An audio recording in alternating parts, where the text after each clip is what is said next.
तो बच्चों आज के इस वीडियो में बात करेंगे जो आपका 29 फरवरी 2024 को ज्योग्राफी क्लास 12th का आपका पेपर होने वाला है सीबीएसई बोर्ड का। तो वो पेपर आपका कैसा आएगा, क्या फॉर्मेट रहेगा, कैसा पैटर्न रहेगा, वो मैं आपको आज के इस वीडियो में एक सैंपल क्वेश्चन पेपर के माध्यम से आपको बताने वाला हूं। यानी जो आपके स्क्रीन के सामने आपको सैंपल क्वेश्चन पेपर दिख रहा है, ये सीबीएसई बोर्ड के द्वारा ही दिया गया एक सैंपल क्वेश्चन पेपर है। ठीक है, जिसे हम नमूना प्रश्न पत्र भी कह सकते हैं हिंदी में।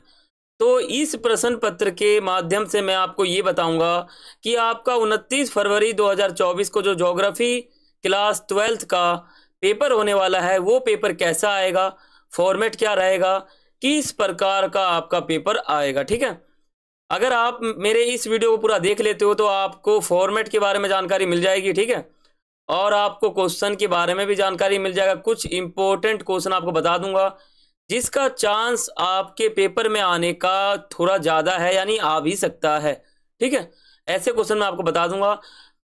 तो आपको क्या करना है कि हमारे यूट्यूब चैनल को सब्सक्राइब कर लेना है और बेल आइकन पर क्लिक कर लेना है। इससे क्या होगा कि आपको हमारे वीडियो का नोटिफिकेशन आपके पास पहुंचेगा, जिससे आपका बहुत ही ज़्यादा फायदा होगा और आपका जो एग्जाम है वो आपका बहुत ही अच्छा जाएगा। तो सब्सक्राइब करना इतना ज़्यादा इंपॉर्टेंट है जितना इंपॉर्टेंट आपका पेपर देना आपके लिए है। ठीक है, तो आप सब्सक्राइब जरूर करें और बेल आइकन पर जरूर क्लिक करें, क्योंकि अगर आप सब्सक्राइब कर लेंगे और बेल आइकन पर क्लिक नहीं करेंगे तो आपका नुकसान हो जाएगा। तो बेल आइकन पर क्लिक करना जो है सब्सक्राइब से ज़्यादा इंपॉर्टेंट है, और बेल आइकन पर क्लिक करने के लिए आपको सब्सक्राइब पे क्लिक करना भी बहुत ही ज़्यादा इंपॉर्टेंट है। ठीक है, तो अब हम क्या करते हैं, वीडियो शुरू करते हैं और आपको मैं यही बता दूं कि आप सब्सक्राइब कर लो, क्योंकि इससे आपका बहुत ही ज़्यादा फायदा होता है। ठीक है, देखो आपका जो सब्जेक्ट है वो भूगोल है, जिसका कोड 029 है। और ये जो आपका पेपर होने वाला है ये 70 मार्क्स का होने वाला है। 3 घंटे का आपका समय मिलेगा। और जो आपका सामान्य निर्देश है वो आपका आपके सामने दिख रहा है। इस प्रश्न पत्र में 30 प्रश्न दिए हुए हैं, सभी अनिवार्य हैं। और यह प्रश्न पत्र 5 खंडों में विभाजित है, ए बी सी डी और ई। ठीक है, जो आपका खंड ए रहेगा इसमें 1 से लेकर 17 तक के प्रश्न रहने वाले हैं, जो कि एमसीक्यू टाइप के रहने वाले हैं। खंड बी में आपके 18 से 19 वाला जो क्वेश्चन है ये आपका स्रोत आधारित प्रश्न है, जो कि 3 अंक वाला है। खंड सी जो है आपका 20 से 23 तक के क्वेश्चन इसमें आएंगे और ये आपका 3 अंक वाला है। 80 से 100 शब्दों में आपको आंसर देना है। खंड डी आपका 24 से 28 तक के बीच में समटा गया है, और जो कि आपका 5 अंक वाला क्वेश्चन इसमें आएगा। यानी 24, 25, 26, 27, 28 ये आपके जो क्वेश्चन है ये 5 अंक वाले रहेंगे। 120 से 150 शब्दों में आपको आंसर देना है। खंड ई 29, 30 ये आपका मानचित्र आधारित प्रश्न है।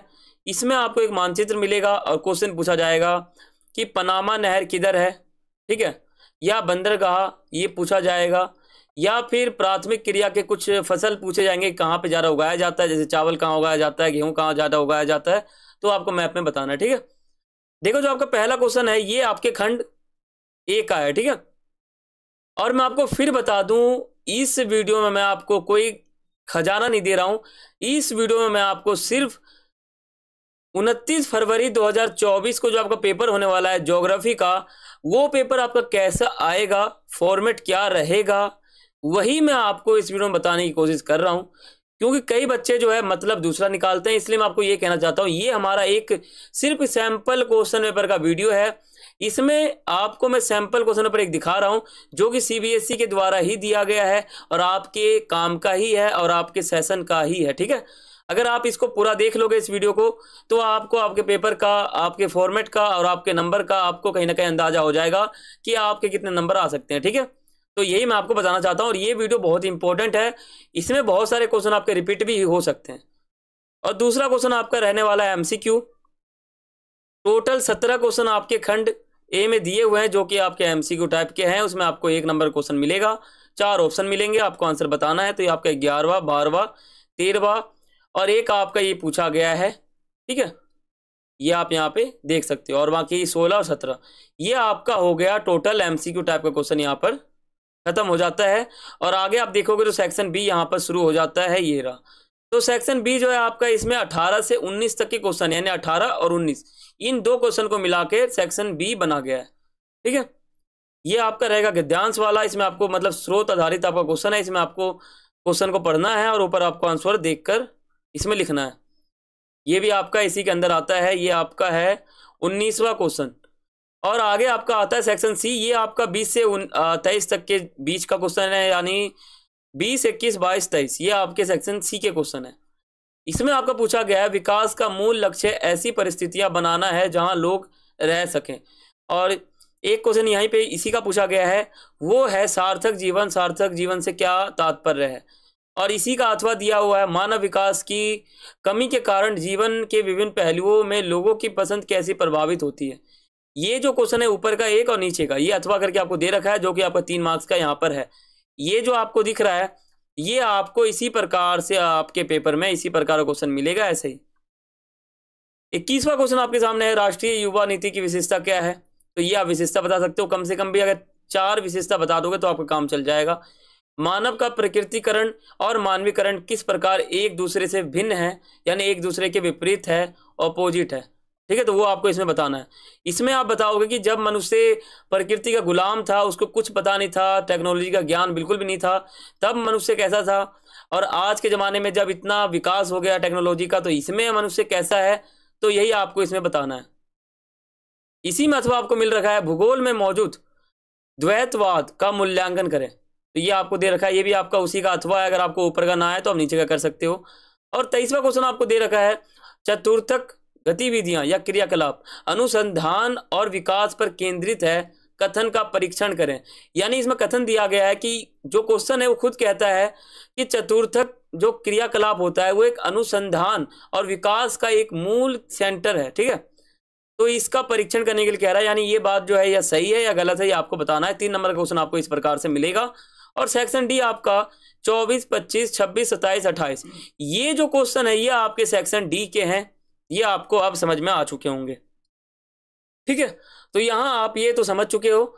और जो आपका सेक्शन डी है, इसमें आपका जो 24वां क्वेश्चन है वो है आपका, विश्व में मध्य अक्षांशों की अर्ध शुष्क भूमि के आंतरिक भागों में प्रति एकड़ कम उपज है, लेकिन प्रति व्यक्ति उच्च उपज है। विश्व के विभिन्न भागों से उपयुक्त उदाहरण देके कथन का समर्थन करना है।